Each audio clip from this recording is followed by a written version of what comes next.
In die nuus vanaand, die Republikeinse kandidaat Donald Trump is met 'n oorweldigende meerderheid herkies tot Amerikaanse president. Nog kinders wat vergiftigde kos eet is in die hospitaal opgeneem, terwyl owerhede voortgaan met inspeksies by spaza-winkels. En die Proteas mans cricketspan hoop op 'n beter vertoning in sy T20-wedstryde teen Indië wat Vrydag in Durban begin.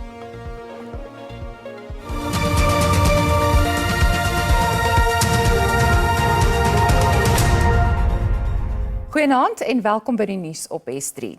Die 78-jarige Donald Trump is die eerste Amerikaner in meer as 130 jaar wat tot 'n tweede termyn verkies is, nadat hy uitgestem is na die eerste. Met alle stemme nog ongetel, het die Republikein reeds die verkiesing oortuigend gewen en sy party het ook beheer oor die Senaat herwin. Die stand van die Huis van Verteenwoordigers is egter nog nie vasgestel nie.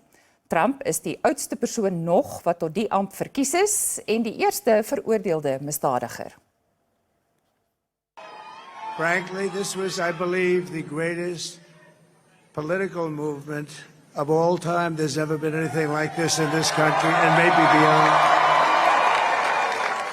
And now it's going to reach a new level of importance because we're going to help our country heal. We're going to help our country heal. We have a country that needs help, and it needs help very badly. Kamala Harris sal na verwagting later vanaand haar ondersteuners toespreek. Trump het in die aanloop tot die verkiesing sy Withuis sakelys uitgestip. Hy dreig met hoë tariewe op alle ingevoerde goedere, veral van China, insluitend 100, 200 en 2000% tariewe op sommige produkte. Europe and the UK have got some very hard decisions to make very quickly about China, particularly how they want to keep trading with China. And they may find themselves in a very different position from the US if Trump goes ahead with what he has said consistently he wants to do, which is put big tariffs on trade with China. I suspect the Trump administration will say that we still have unfinished business here.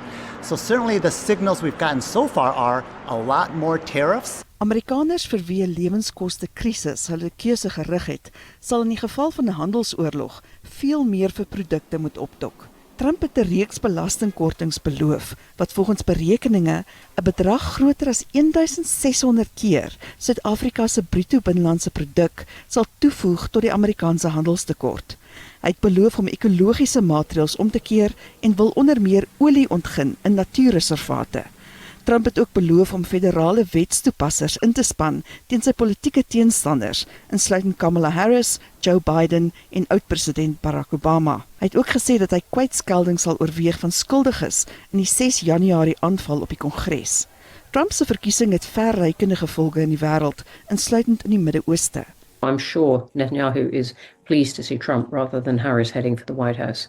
Trump could make this better or he could make it an awful lot worse. He could make it worse by siding with those in Netanyahu's cabinet who say, essentially, let's look to annex the West Bank, let's look to control Gaza, let's see if we can push the Palestinians out. Trump en sy party steun nie volgehoue hulp aan Oekraïne in die stryd teen Rusland soos president Biden nie.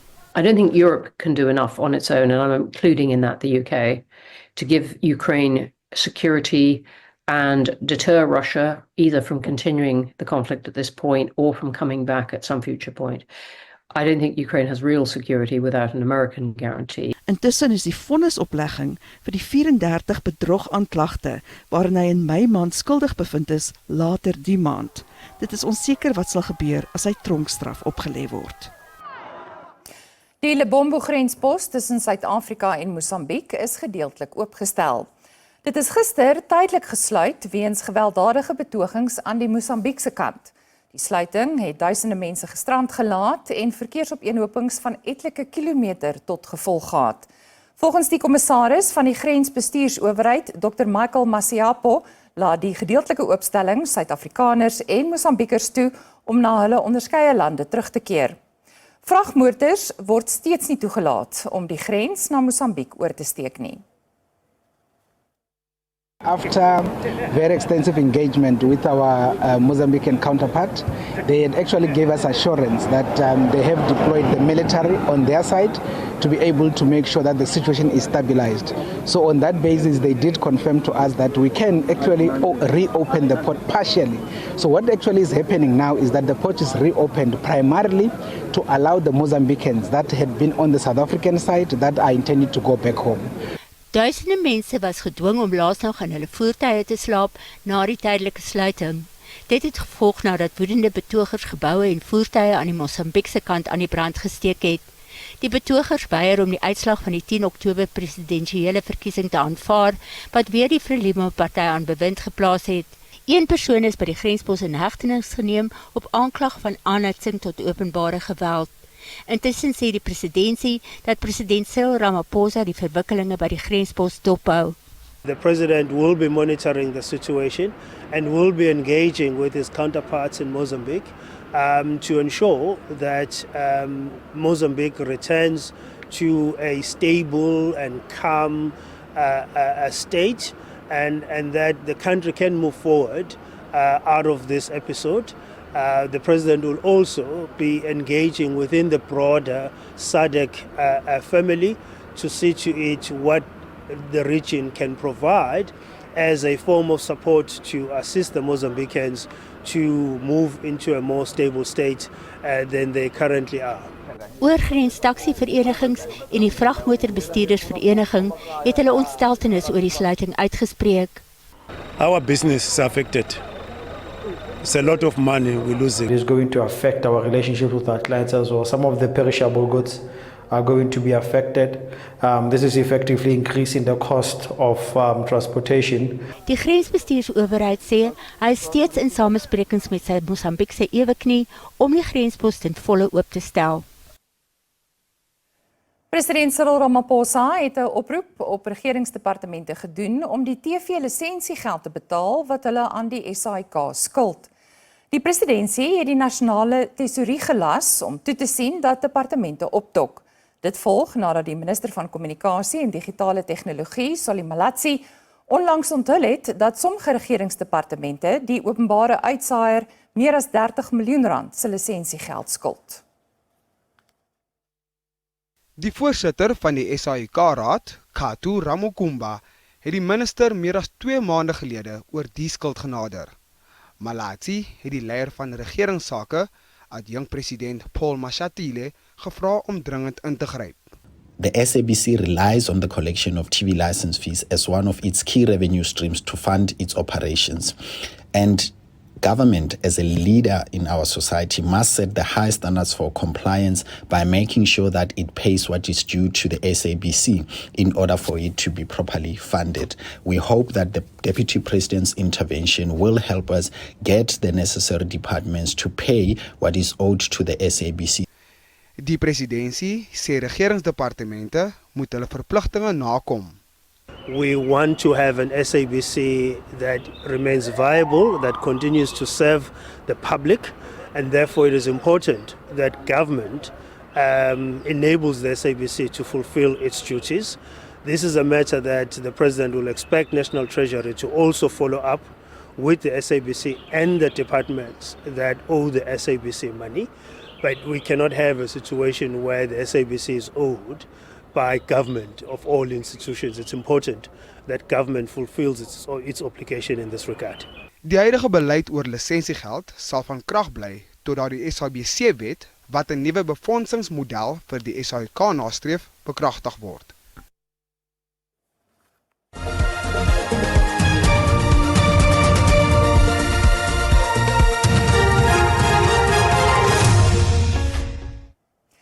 Die onafhanklike polisie-ondersoekdirektoraat het sy verslag gedeklassifiseer oor die indirekte aandeel van wetstoepassers in die dood van luitenant-kolonel Charles Kneer.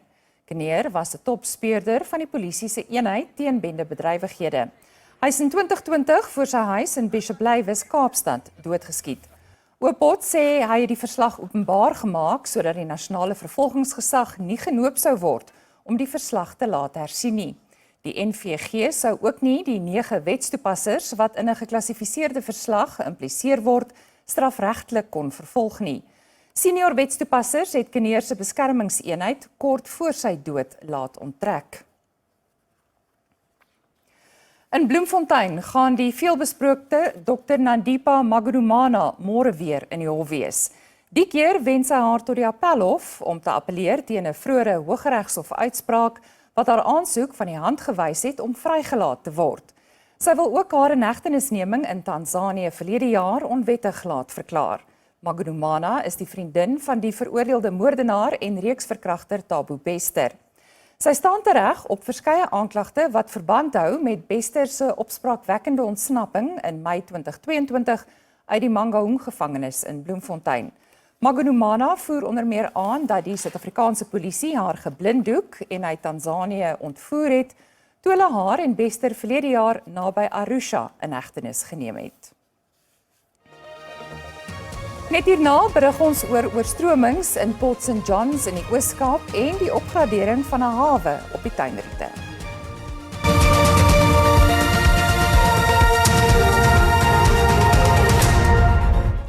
Die Departement van Omgewingsgesondheid van die Ekurhuleni Metro sê gemeenskappe moet saam met owerhede werk om die risiko van kosverwante siektes en sterftes te verminder deur veilige voedselhantering te bevorder. Dit volg na 'n inspeksie klopjag deur die departement en Metro in Kempton Park. Die onlangse sterftes en vlaagkinders wat weens vermoedelik besmette kos siek geword het, nadat hulle peselhappies by Spaza winkels gekoop het, het groot kommer oor die veilige hantering van kos laat ontstaan. Daar is bevind dat sekere Spaza winkels onhygiënies is en nie aan veiligheidsstandaarde voldoen nie. Voorraad word in vuil toestande aangehou, waar Spaza eienaars dikwels slaap ook. 'n Badkamer en toilet is naby aan die kos wat inwoners koop. Die departement sê dit is 'n uitdaging om nakomingssertifikate aan winkeleienaars uit te reik, omdat hulle nie aan munisipale regulasies voldoen nie. We have to visit all these premises on a very regular basis, but we have so many premises that we do visit on a daily basis, and it's just not viable to get to every place every day, every week, every month. But what we do is we communicate with other departments to assist us. Ongeëtiketteerde kos en kos wat verval het, is by verskeie winkels gekonfiskeer. Die Gautengse Departement van Gesondheid gaan bewusmakingsveldtogte en werkswinkels opskerp om seker te maak Spaza-eienaars voldoen aan wetgewing. Hulle het inwoners gemaan om seker te maak dat die kos wat hulle koop geskik is vir menslike gebruik. These trainings are being conducted throughout municipalities. It's not like our environmental health practitioners in the municipalities are not doing that. They are doing that, but education, it's critical, and it's not a once-off thing. We cannot just say we have done it once and we leave it. It's an ongoing process that we need to educate not only the operators and our communities as well, so that they are able to see or to know the difference between a compliant product and a non-compliant product. Tydens 'n oorsigbesoek in Alexandra, noord van Johannesburg, het die Gautengse LER vir ekonomiese ontwikkeling, Lebogang Mahile, 'n beroep op president Cyril Ramaphosa gedoen om 'n noodtoestand te verklaar weens die onlangse gevalle van kosverwante siektes. 372 gevalle en 16 sterftes is in Gauteng aangemeld. Ramaphosa het intussen sy medelee betuig met families wat kinders weens kosverwante siektes aan die dood afgestaan het. Sy woordvoerder Vincent Magwenya sê, die president is tevrede met die manier waarop verskillende regeringsdepartemente op die tragedie gereageer het. Intussen is 4 leerlinge van die laerskool Daluvoyo in Welkom in die Vrystaat vermoedelik weens voedselvergiftiging steeds in die hospitaal. 50 leerlinge het aanvanklik gekla oor simptome wat verband hou met velirritasie, nadat hulle peselhappies en beskuitjies by straatsmouse naby die skool gekoop het. Die meeste is reeds ontslaan, maar die 4 leerlinge is steeds in die hospitaal. Die Vrystaatse regering sê munisipale verordenings moet versterk word en omgewings- en veiligheidsregulasies moet geïmplementeer word. Gebiede in Ermelo in Mpumalanga is vermoedelik deur 'n tornado getref. Volgens 'n ooggetuie het die windkolk 'n spoor van verwoesting gelaat. Die weerdiens voorspel nog stormweer vir vanaand en môre. Inwoners word gevra om waaksaam te wees.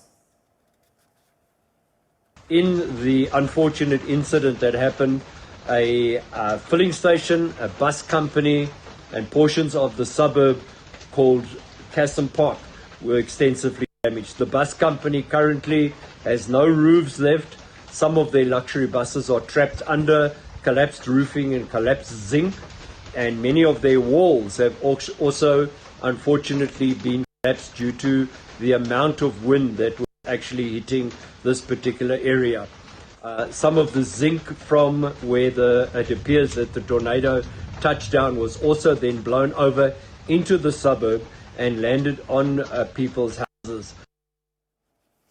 Eiendom is erg beskadig in Greens Farm in Port St. John's na 2 dae van swaar neerslag wat tot oorstromings gelei het.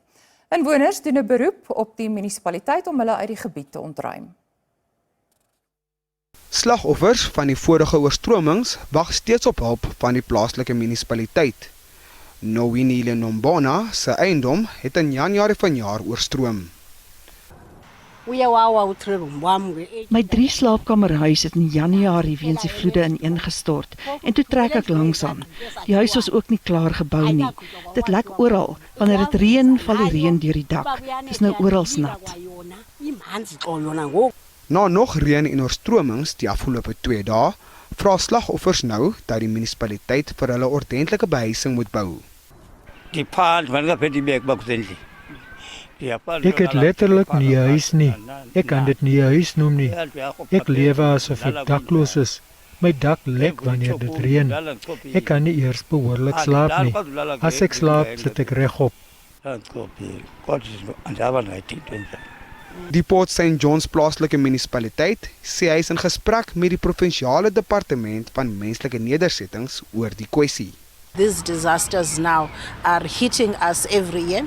We are consulting with them for them to train even the local leaders within the space in terms of how do they assist people, how do they escalate these cases from a local level right up until the provincial level, whilst we have the mandate of escalating and applying for them for houses. But reality is the struggle in the escalation of our application has become real, and it has become now what we see being the result that you have seen at Greens Farm, where you have people that are saying that they are now victims the second time of floods. Talle inwoners van gehuggies rondom Port St. John's wag egter steeds op huise nadat hulle jare gelede onder oorstromings deurgeloop het. Die 1 miljard rand opgradering by die Mosselbaai hawe in die tuinroete streek van die Wes-Kaap het 'n doel om sy handels- en toerismefunksie te vergroot. As die kleinste van die 8 hawens in die land gaan Transnet verskeie nuwe projekte van stapel stuur tot voordeel van Mosselbaai en die hele streek.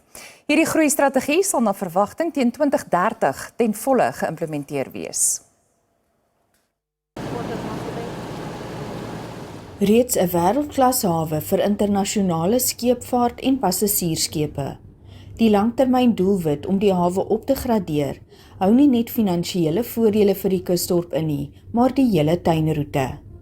Projekte sluit in die opgradering van die skeepsweg, infrastruktuur en nuwe kommersiële eiendom soos restaurante. Daar sal ook binnekort 'n nuwe ontvangsterminaal vir passasierskepe wees. We're looking at expanding our deepest quay in the port, Quay 4, to the outside, to the north of the port, and deepening to cater for the bigger cruise liners that visits the port of Mossel Bay. So wat 25 passasierskepe het die afgelope seisoen by Mossel Bay aangedoen, wat meer as 16,000 internasionale besoekers na die hawe gebring het. Die opgradering sal verseker dat die skepe direk by die hawe kan dok. We do receive vessels up to just under 300 meters in length that anchor outside our port during the cruise season. So we are looking to accommodate them alongside with a key length of at least 300 meters to accommodate these vessels. And obviously increasing the depth as well to approximately 10 meters to increase, to accommodate the deeper vessels as well. Transnet se sleepboot, die Arctic Tern, wat vir 3 jaar opknapping ondergaan het, is ook weer in werking. The plan also is to upgrade her firefighting system so that now, since she's the only boat for the port of Mossel Bay, she will be also fitted with a new firefighting system that will be located on deck that can be able to fight fires for other boats that might be in distress out at sea. Die nuwe passasiersvaartseisoen vir Mossel Bay skop weer later hierdie maand af.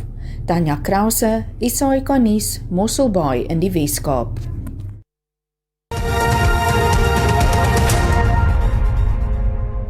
Kom ons kyk hoe die markte om 8:00 vanaand vertoon het.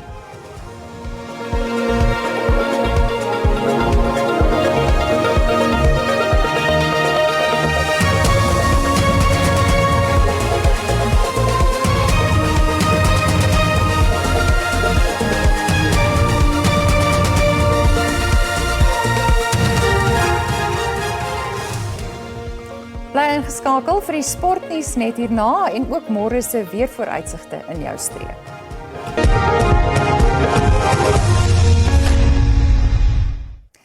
Die Suid-Afrikaanse manskriketspan wil vergoed vir sy onlangse ritsnederlaag wanneer hy Indië in 'n T20 reeks op tuisbodem pak.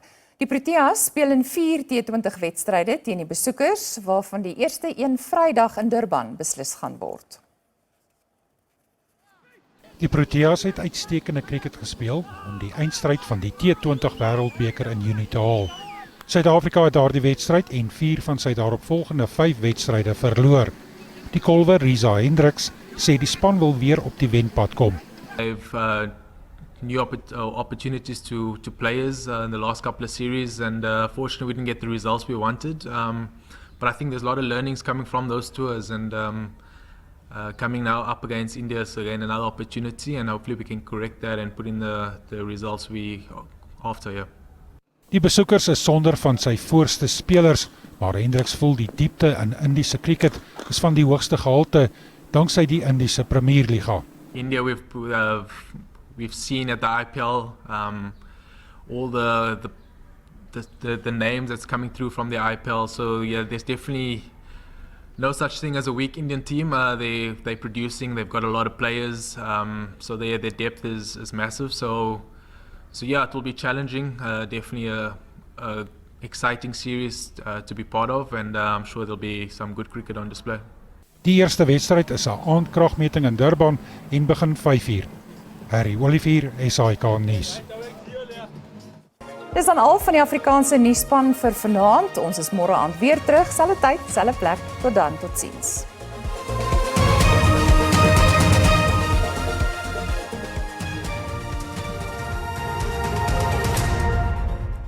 Goeienaand en welkom. Kom ons kyk wat die weer vir ons inhou. Wat vandag aanbetref, mooi weer kan verwag word in die sentrale dele van die land asook in die westelike dele, met versprei tot wyd verspreide buie wat verwag kan word in die noordoostelike dele van die land. Stormsterwind kan ook verwag word kuslangs. As ons kyk na môre, 30% kans van reën kan verwag word in die noordoostelike dele van die land, met 'n 60% kans van reën wat verwag kan word in die grootste dele van die noordweste, streek oor die Vrystaat tot in KwaZulu-Natal. Oggendmiskolle kan ook verwag word aan die binneland van KwaZulu-Natal en 'n streek ook tot Mpumalanga. Stormsterwind kan ook verwag word langs die kus. Dan as ons kyk na die waarskuwing wat uitgereik het deur die Afrikaanse weerdiens, daar is 'n waarskuwing uitgereik vir ewige donderbuie en dit strek oor Limpopo tot in Mpumalanga, asook hoë duinings in Kaapstad. En as ons kyk na môre, daar is waarskuwing vir hoë duinings uitgereik van Kaapstad tot in Kebega en dit kan navigasieprobleme veroorsaak. Toestand is ook gunstig vir die ontstaan van vegelveelbrande en dit is in die grootste dele van die Noord-Kaap. Dit affekteer ook dele van die Vrystaat. Ewige donderbuie kan ook verwag word in die Noordweste en dit strek oor die grootste dele van die Vrystaat. Kom ons kyk nou na as minimum en maksimum temperature. 'n Warme dag kan verwag word in Gauteng met enkele buie wat verwag kan word. Pretoria se maksimum daar is 27 grade, Vereniging het 'n minimum van 10 en 'n maksimum van 28. In Limpopo, dit is warm in hierdie provinsie. Bella en Tabazimi se maksimum is 31. In Mpumalanga onthou die waarskuwing wat uitgereik is vir ewige donderbuie. So wees asseblief versigtig. Secunda en Standergrond se maksimum daar is 25. KwaZulu-Natal reën kan verwag word in die noordelike dele van hierdie provinsie. Ander het koel tot warm, Kokstad het 'n minimum van 5 en 'n maksimum van 15. In die Oos-Kaap 'n koel tot warme dag kan verwag word. Oos-London het 'n maksimum van 21 grade, Gqeberha se minimum daar is 11 en 'n maksimum van 22. In die Wes-Kaap gedeelte is gedeeltelik bewolk, ander is koel tot warm. Die kook styg tot 37 grade in Vredendal. In die Noord-Kaap 'n mooi dag kan verwag word. Dit is ook warm in hierdie provinsie. Appington het 'n maksimum van 35 grade, Springbok se maksimum daar is 33. Dan terug na die binneland in die Vrystaat, reën kan verwag word in die noordelike dele van hierdie provinsie. Anders temperature in die laat 30s, welkom met 'n maksimum van 33 grade. Dan laastens Noordwes, 'n warme dag kan verwag word met verspreide by hierdie provinsie. Tosca se maksimum daar is 36 grade, Vryburg het 'n minimum van 10 en 'n maksimum van 34. Dit is in elk geval ons hier by die weersentrum. Geniet die aand.